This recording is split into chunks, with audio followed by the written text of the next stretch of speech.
The future is not for sale! For 10 years, we've walked this path together, haven't we? A decade. We started this journey, this series, with a simple question. What does it mean to live a good life? And over hundreds of episodes, we've explored every facet of that question. We've talked about health, wealth, relationships, purpose, and the very fabric of our society.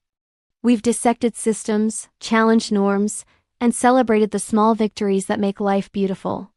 We began by looking outward. We chased the blueprints laid out for us. The career ladder, the bigger house, the faster car. We learned the rules of the game, played it well, and even found some success. But along the way, a quiet unease started to creep in. We were checking all the boxes, but the picture still felt incomplete. It felt like we were running a race without knowing why, or where the finish line was. We were building a life that looked good on paper but didn't always feel good in our souls. So we shifted our focus inward. We started asking tougher questions. Who wrote these rules? Whose game are we playing? We peeled back the layers of consumer culture, of the relentless pressure to produce, to achieve, to acquire. We saw how our attention has become the most valuable commodity, mined and sold to the highest bidder. How our time, our precious, finite time, is sliced into marketable segments. We discovered that the system isn't broken. For some, it's working exactly as designed. It's designed to keep us busy, distracted, and wanting more. It turns our aspirations into products and our dreams into marketing slogans. We realized we were being sold a version of happiness, a subscription model to fulfillment that required constant upgrades. And the cost was steep. The cost was our peace of mind.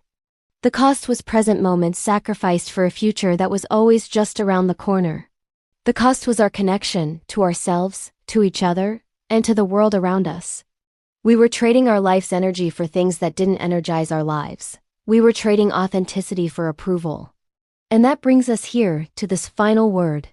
After a decade of searching, of learning, of unlearning, the conclusion is both simpler and more radical than I ever imagined. It's a quiet revolution, a personal declaration of independence. We are not for sale anymore. Our attention, our creativity, our very essence, it is not a commodity to be auctioned off. We are reclaiming it. We are choosing to invest our focus into what truly matters: a child's story, a partner's touch, the warmth of the sun on our skin, the challenge of a new skill learned for joy, not for profit. We are logging off from the endless scroll of comparison and logging into the reality of our own, beautifully imperfect lives. We are taking back the power to decide where our minds wander. Our family's life energy is not for sale. The pressure to sacrifice family time for career advancement, to trade bedtime stories for late-night emails, to put our loved ones on hold for one more project. We are declining that trade. The legacy we want to build isn't found in a stock portfolio or a job title. It's found in the memories we create, the values we instill, the unconditional love we share. It's in the laughter around a dinner table, the shared struggles that forge unbreakable bonds, the quiet moments of just being together. We refuse to sell these sacred moments for a price tag that can never reflect their true worth. We are choosing to be present, to be the parent, the partner, the friend our people deserve. And most importantly, the future is not for sale. Not our children's future, and not the future of this planet.